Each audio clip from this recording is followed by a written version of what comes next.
Welcome to జనం news. బులెటిన్ల ముందుగా headlines.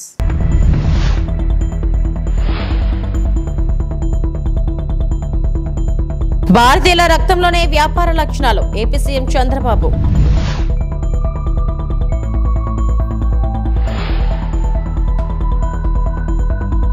నిర్మాత దిల్ రాజు ఇళ్లు, కార్యాలయాల్లో ఐటీ సోదాలు.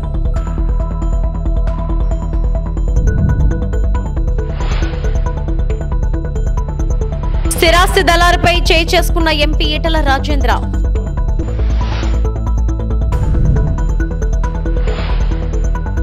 భారతీయుల రక్తంలోనే వ్యాపార లక్షణాలు ఉన్నాయని ఏపీ సీఎం చంద్రబాబు అన్నారు.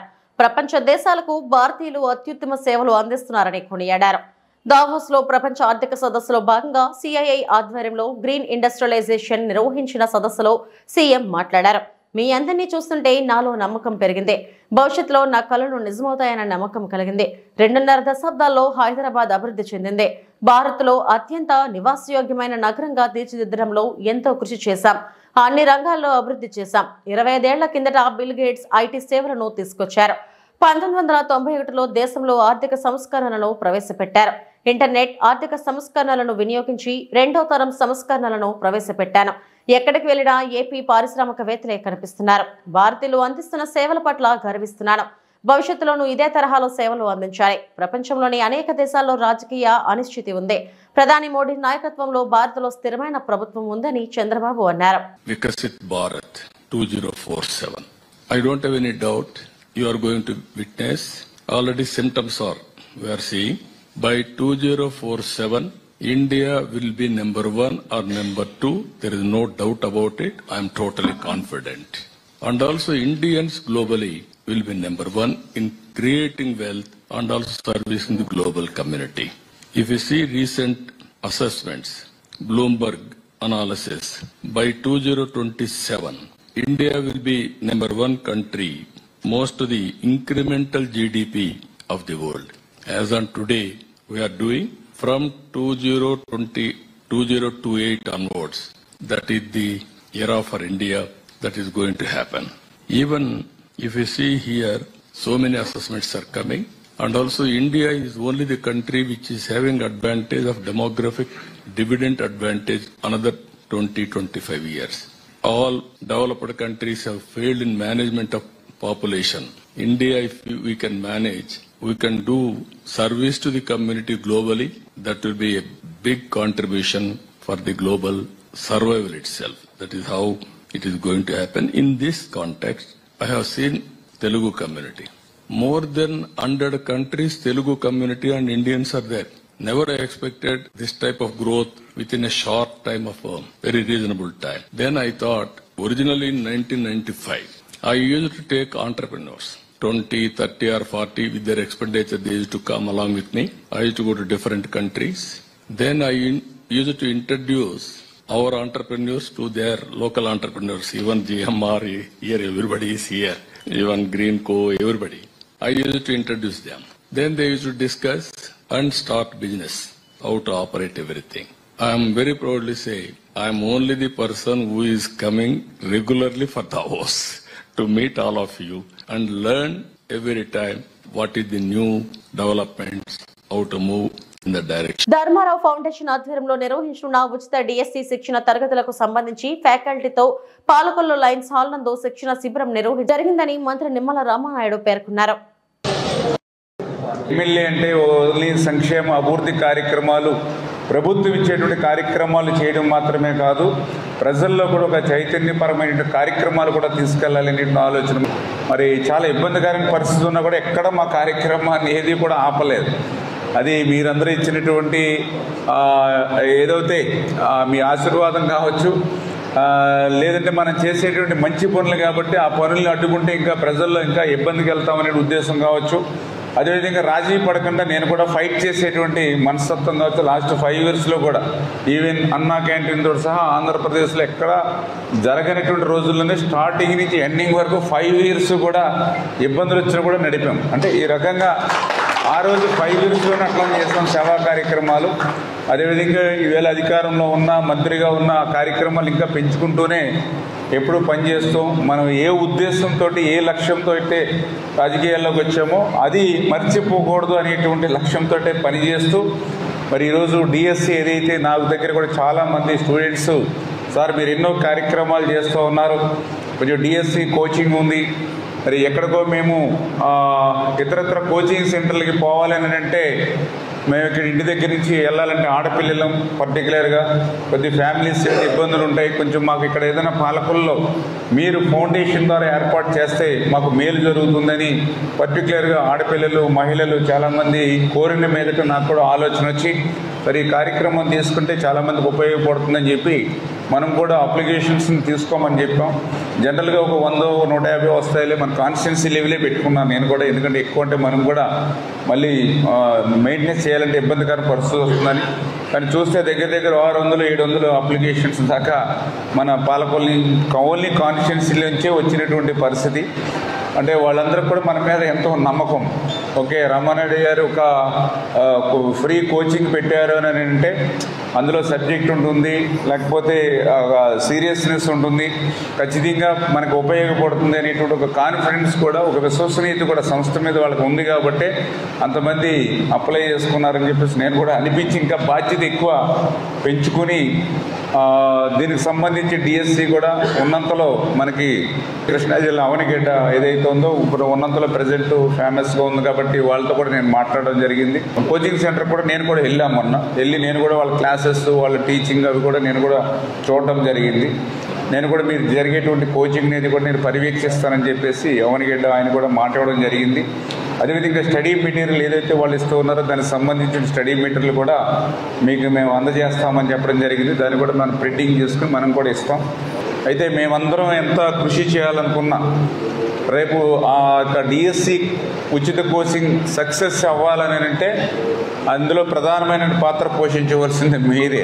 అంటే ఏ రకంగా చూసుకున్నా కూడా కొంచెం మ్యాక్సిమం ఒక ఏప్రిల్ మే జూన్ ఆ రేంజ్లో మనకి 45 days అంటే మనం ఇచ్చిన తర్వాత కూడా దానికి కూడా టైం డ్యూయింగ్ ఉంది కాబట్టి ఏదేమైనా మనకి మ్యాక్సిమం నేను అనుకోవడం ఒక 2.5 months 3 months మనకు టైం ఉంటుందేమో అనుకుంటూ ఉన్నాం. అట్లీస్ట్ ఆ 3 months 90 days 100 days ఎంత ఉంటే అంతా మనం యూటిలైజ్ చేసి కొంచెం మీరందరూ కూడా కోఆపరేట్ చేయాలని మిమ్మల్ని పర్సనల్గా రిక్వెస్ట్ చేస్తూ ఉన్నాం. ఏదైతే మీరు కూడా కొద్దిగా కష్టపడి మీరు ఏదైతే పనిచేస్తారో తప్పనిసరిగా మేము కూడా మీరు చేసినటువంటి కృషి కానీ మీరు మాకు ఇచ్చేటువంటి సర్వీస్ కానీ నేను కూడా మీకు ఎప్పుడు కూడా రుణపడి మీకు ఎప్పుడు. బీజేపీ ఎంపీ ఈటెల రాజేంద్ర ఓ స్థిరాస్తి దళారిపై చేయి చేసుకున్నారు. మేడ్చల్ జిల్లా పోచారం మున్సిపాలిటీ పరిధిలోని ఈ ఘటన చోటు చేసుకుంది. మున్సిపాలిటీలోని ఏకశిలానగర్ లో మంగళవారం ఈటెల పర్యటించారు. బాధితుల ఫిర్యాదుతో స్థిరాస్తి దఖారిపై ఈటెల ఆగ్రహం వ్యక్తం చేశారు. ఈ క్రమంలో ఆయనపై చేయి చేసుకున్నారు. ఇంటి స్థలాల యజమానులను ఇబ్బంది పెడుతున్నారని ఎంపీ మండిపడ్డారు. ఈ సందర్భంగా ఈటెల మాట్లాడుతూ పేదలు కొనుక్కున్న జాగాలకు బీజేపీ అండగా ఉంటుంది, కొందరు అధికారులు బ్రోకర్లకు కొమ్ము కాస్తున్నారు, భూములు కొనుక్కున్న పేదల సమస్యలపై కలెక్టర్ సిపితో మాట్లాడాను, కొందరు దొంగ పత్రాలతో పేదల భూములను లాక్కుంటున్నారు, బ్రోకర్లకు సహకరించే అధికారులపై చర్యలు తీసుకోవాలి, దళారులతో పోలీసులు అధికారులు కుమ్ముక్కవుతున్నారు, కూల్చివేతలు తప్ప పేదల కన్నీళ్లు పట్టించుకోవడం లేదని ఆగ్రహం వ్యక్తం చేశారు.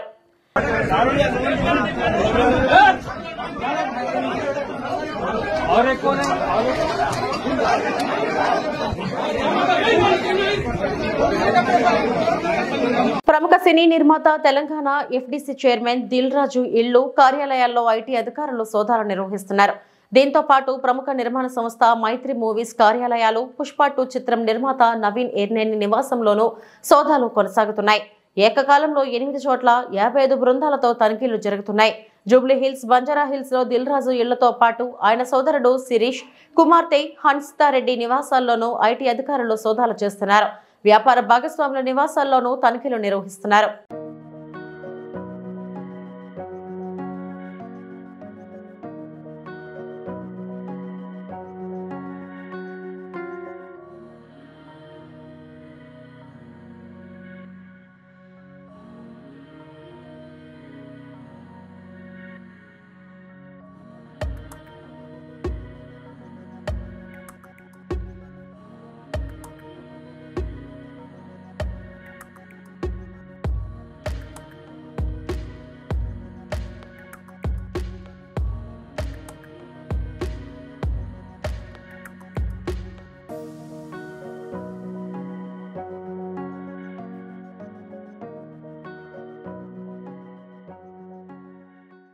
సిద్దిపేట జిల్లాలోని రంగనాయక సాగర్ జలాశయం నీటితో నిండడంపై మాజీ మంత్రి బారాస శాసనసభ్యుడు హరీష్ రావు హర్షం వ్యక్తం చేశారు.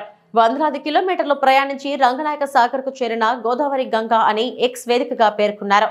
ఇది కాళేశ్వరం సృష్టించిన అపురూప దృశ్యం, అద్భుత జల సౌందర్యమని నీటితో నిండిన రంగనాయక సాగర్ దృశ్యాలను ఆయన సోషల్ మీడియా వేదికగా పంచుకున్నారు.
సింగర్ మంగ్లీ, సూళ్లూరుపేట ఎమ్మెల్యే నెలవల విజయశ్రీ తదితరులు శ్రీ వెంకటేశ్వర స్వామివారిని దర్శించి మొక్కులు చెల్లించుకున్నారు. దర్శనం అనంతరం వీరికి ఆలయ రంగనాయకుల మండపంలో వేద పండితులు వేదాశీర్వచనం, ఆలయ అధికారులు తీర్థ ప్రసాదాలను అందజేశారు.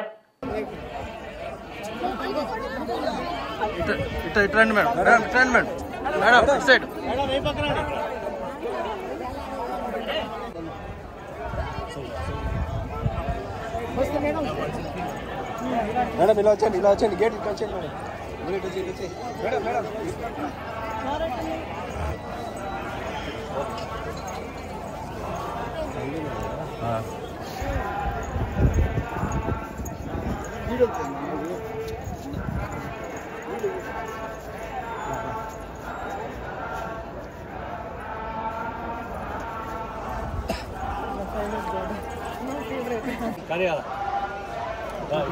వచ్చండి.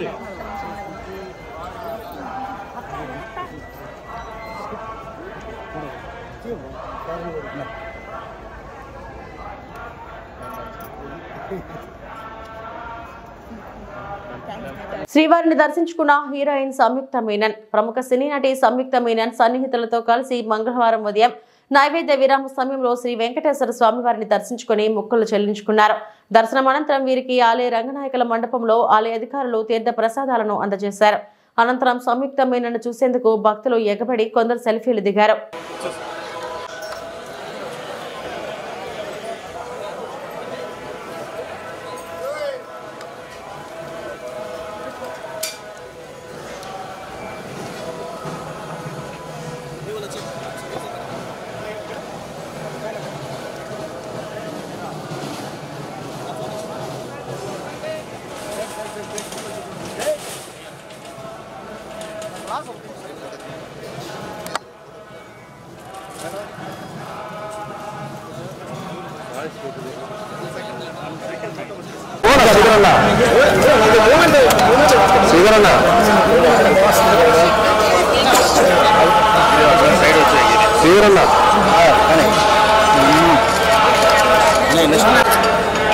సనకాలు ఎవరమ్మా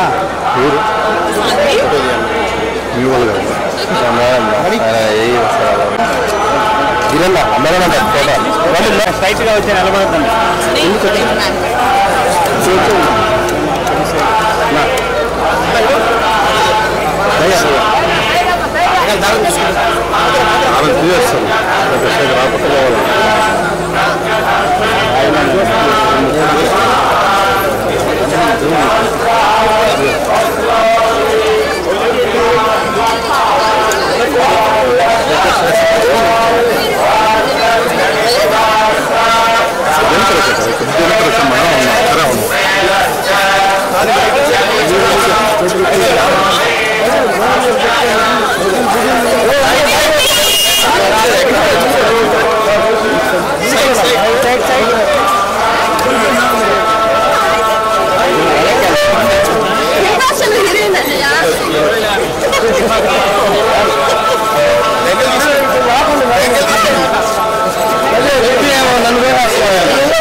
దర్శనం చాలా బాగా జరిగింది. చాలా సంతోషంగా ఆనందంగా ఉంది. ఏంటో తిరుపతి నాకు చాలా క్లోజ్. ఏం చెప్పాలో తెలీదు. బాలాజీ దర్శనం చేస్తే లైఫ్ చాలా బాగా జరుగుతుంది అని నా నమ్మకం. సో దిస్ ఇయర్ నాకు చాలా ఇంపార్టెంట్. చాలా మూవీస్ వస్తున్నాయి. సో నాకు మాత్రం కాదు, నేను నాతో పాటు వర్క్ చేస్తున్న అందరికీ చాలా మంచి ఒక ఇయర్ రావాలి అని కోరుకున్నాను. ప్రాజెక్ట్స్ 4-5 ప్రాజెక్ట్స్ చేస్తున్నానండి. సో అవన్నీ కలిసి బ్యాక్ టు బ్యాక్ వస్తుంది, రిలీజ్ అవుతుంది. ఆంధ్రప్రదేశ్లోని మొట్టమొదటిసారిగా టోటల్ రోబోటిక్ కోలెక్టమీని విజయవంతంగా పూర్తి చేయడంతో robotic surgery Visakha care hospital అగ్రహారంగా నిలిచింది. ఈ సర్జరీలో 25 ఏళ్ల కుర్రాడికి సుమారు 5 గంటల సమయంలో ఈ శస్త్రచికిత్స పూర్తి చేశారు. తరచూ పొత్తు కడుపును ఓపెన్ చేసే సాంప్రదాయక శస్త్రచికిత్స వలె కాకుండా సంచలనాత్మక రోబోటిక్ టెక్నాలజీతో ఈ శస్త్రచికిత్స కొత్త ప్రపంచం ప్రమాణాన్ని మేల్కొల్పింది. సర్జికల్ గ్యాస్ట్రో ఎంట్రాలజిస్ట్ డాక్టర్ బిశ్వబసుదాస్ ప్రయాణం మరియు ప్రక్రియ గురించి మాట్లాడుతూ రోగి దీర్ఘకాలిక మలస్త్ర రక్తస్రావం, రక్తహీనత మరియు స్టెరాయిడ్స్ పై ఆధారపడటం వంటి బలహీనపరిచేతో దీర్ఘకాలిక చికిత్స మరియు రక్త మార్పిడి ఉన్నప్పటికీ లక్షణాలు కొనసాగాయి. శస్త్రచికిత్స జోక్యం అవసరం మేరకు రోబోటిక్ సర్జరీని ప్రభావితం చేస్తూ కేర్ హాస్పిటల్లోని బృందం చేయడం ద్వారా అసాధారణమైన ఘనత, రోగి యొక్క అతి తక్కువ రికవరీ సమయం, పెద్ద కోటలు లేకుండా మెరుగైన ఫలితాలు సాధించారని తెలిపారు. So that's why we are here. After this you can ask us questions and get it clear. Now I'll give it to, he is Dr. Shandip. He works with me for last 14 years and he also do robotic surgery. The whole team do robotic surgery. Our whole practice is robotic at almost the same cost of laparoscopy and open. And I'll give it to Dr. Bhavani. She will show the videos how it is the future in which people without cutting open can do their surgeries, go home in a day or two with very high safety margin, with no blood loss and almost no pain, and with almost same cost. Then why not transfer to robotic surgery to more people to give them the benefits? Patient వారంగా recover అవడానికి steroids ఇస్తారండి? ఇవ్వమండి. రికవరీకి steroid సంబంధం లేదు. నా రికవరీకి steroid లేదు. Before surgery steroid కి requirement ఉంది, otherwise bleeding continue అవుతుంది. చెప్పండి. సర్జరీ ఇమ్యూనిటీ తగ్గించడానికి స్టెరాయిడ్స్ ఇవ్వాల్సి వచ్చేదండి.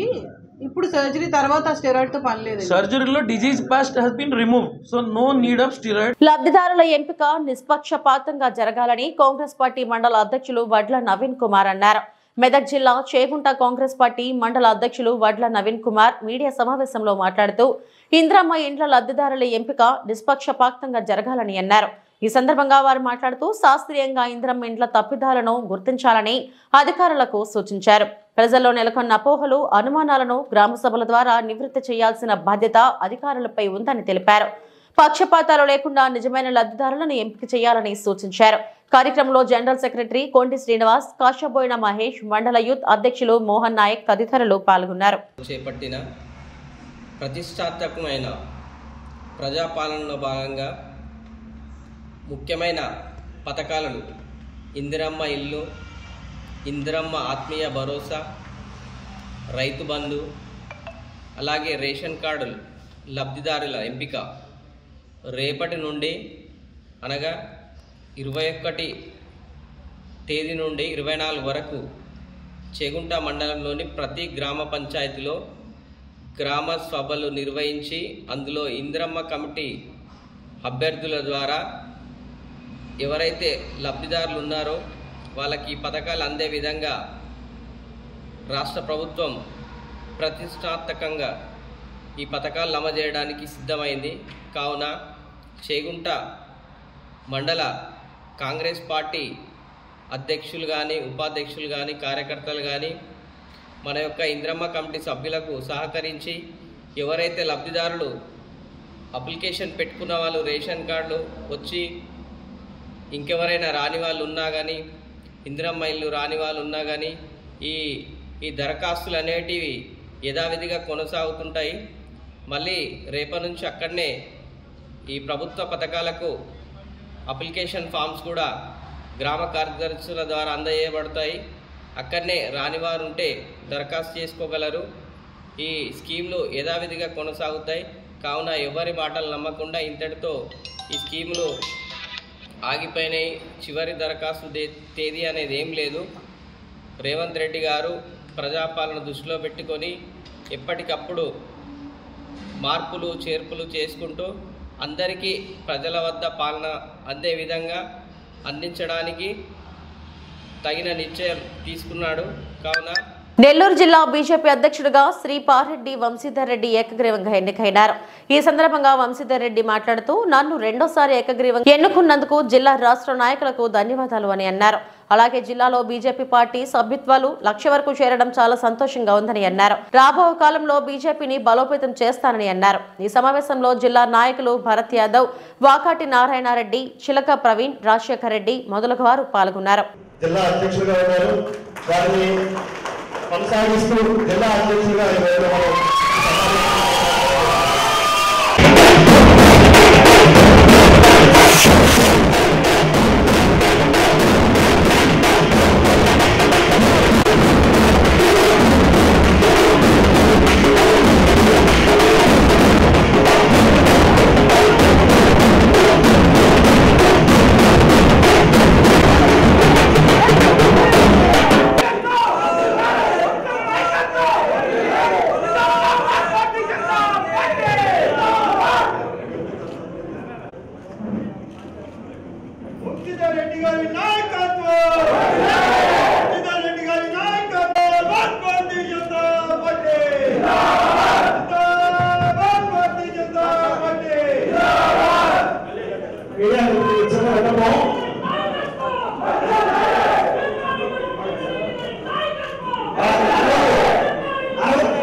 చిన్నప్పటి నుంచి కూడా ఏబీపీ కార్యకర్తగా అదేవిధంగా ఆర్ఎస్ఎస్ కార్యకర్తగా పనిచేస్తూ బీజేపీ పార్టీలో అనేక బాధ్యతలు నిర్వహించి ఈరోజు నన్ను జిల్లా అధ్యక్షుడిగా రాష్ట్ర పార్టీ జిల్లాలో ఉన్నటువంటి పెద్దలు రాష్ట్ర పెద్దలందరూ కూడా నా మీద గురుతర బాధ్యతను పెట్టడం జరిగింది. దీన్ని ఖచ్చితంగా పెద్దలు ఏదైతే నా మీద ఆశించి అందరినీ కలుపుకొని పోయి పనిచేసే విధంగా ప్రయత్నం చేస్తారని నా మీద పెట్టినటువంటి బాధ్యతను నేను నిర్వహిస్తానని తెలియజేస్తున్నాను. ఈరోజు ఏదైతే రాష్ట్ర పార్టీ చెప్పి ఈరోజు మాకు గతంలో కూడా నేను జిల్లా అధ్యక్షుడిగా పనిచేశాను. 1 సంవత్సరం 4 నెలలు పూర్తయింది. దానికి కారణంగా మళ్ళీ కూడా కొనసాగిస్తూ జిల్లా అధ్యక్షులుగా వంశీధర్ రెడ్డిని పేరు పంపించడం రాష్ట్ర పార్టీ అధ్యక్షులైనటువంటి పురంధేశ్వర గారికి అదేవిధంగా రాష్ట్ర నాయకులకు అందరూ కూడా ధన్యవాదాలు తెలియజేస్తున్నాను. ఈరోజు నెల్లూరు జిల్లాలో 1,00,000కు పైన సభ్యత్వాలు పూర్తి చేసుకొని అదేవిధంగా 1000 వరకు కూడా క్రియాశీల సభ్యత్వాలు చేసినటువంటి ప్రతి కార్యకర్తకు ప్రతి నాయకుడికి కూడా నా ధన్యవాదాలు తెలియజేస్తూ ఈరోజు 1,00,000 సభ్యత్వాన్ని మనం పూర్తి చేసుకోవాలంటే ఏ ఒక్కరి వల్ల కూడా అయ్యే పని కాదు.